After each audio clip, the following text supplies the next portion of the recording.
Hi, this is Kamera again. My first few minutes with God, day 26, Genesis chapter 41 through 42. Joseph is still in jail 2 years later. But get this, Pharaoh has a dream. He has two dreams. And it's at this time, that the cupbearer remembers Joseph. He tells Pharaoh all about Joseph. Pharaoh sends for Joseph. They clean Joseph up, all fresh, clean, nice, brings him up to Pharaoh. Pharaoh tells Joseph about that he has a dream, and he heard that Joseph can interpret it. Joseph tells him only God is the only one who can give interpretations of dreams. But if you tell me what your dream is, I'm sure God will give understanding. So Pharaoh, he tells him of both dreams. And once he's done, Joseph, God has already given him the understanding to give to Pharaoh. So Joseph tells Pharaoh that both the dreams mean exactly the same thing, that God is telling Pharaoh what is about to happen. There's going to be 7 years of prosperity throughout the land. Then there's going to be a harsh famine. Famine is going to be really bad. And he tells them that having two similar dreams mean these events have been decreed by God and will happen soon. Then Joseph tells Pharaoh what needs to be done to save Egypt and to endure through the famine. Pharaoh feels that Joseph is the man for the job, and he appoints Joseph to be in charge of the entire land of Egypt. Only person who has a higher rank than Joseph is Pharaoh. Pharaoh then changes Joseph's name. He also gives Joseph a wife. Later on, they have two sons, Manasseh and Ephraim.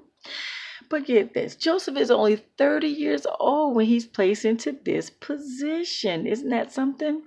And so once he's released from Pharaoh, he immediately goes to work and surveys all of Egypt.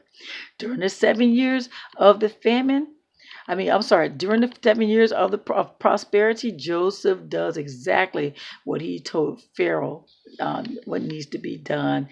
And he stored up grains all throughout Egypt. So much grain. There was just so much grain, he stopped even documenting how much grain there was stored away. This famine, though, when it hit just as Joseph had predicted. It hit hard. Even the surrounding countries were affected by this famine. Egypt did okay at first, but then it started to hit Egypt bad as well. They would go to Pharaoh, tell him they wanted something. Pharaoh would immediately send them to Joseph. Isn't that something?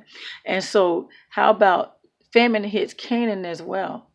Jacob, he hears there's grain in Egypt, so he sends his 10 sons to Egypt to get grain. They need to go to Joseph to get that grain.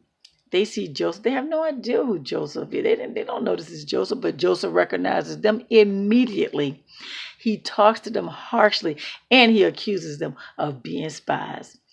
And so Joseph, you got to understand, Joseph is using an interpreter. Yes, he is. And so they're trying to plead with Joseph. They're not spies. They go through and talk about their father. They talk about their baby brother. They're not spies. And they talk amongst themselves. God is punishing them because of what they had done to Joseph. Reuben's like, I didn't have anything to do with that. I told you guys not to harm the boy. Joseph, overwhelmed, turns his back on them and he weeps. He cries, all right? So Joseph accuses them again of being spies, and he places them in jail for 3 days. Yeah, he releases them, but he holds back Simeon, and he tells them that they need to go back home. They need to bring their baby back. They need to prove that they are not spies. Well, they set out, go their way. They tell Dad, when they get home, they tell Dad everything that happened. Dad is not having this. Benjamin is not leaving him. Well, how about this? When they empty their sacks, not only do they have a bag full of grain, but they also have their money back too. So they're really nervous now. They're scared. They plead with Dad, please let Benjamin go back. You can kill my 2 sons if we don't bring Benjamin back. I will be total responsible for Benjamin. Dad said his final word, Benjamin is not going to Egypt. So there you have it, guys. That's day 26. Genesis chapter 41 through 42. You have a God-filled, blessed day.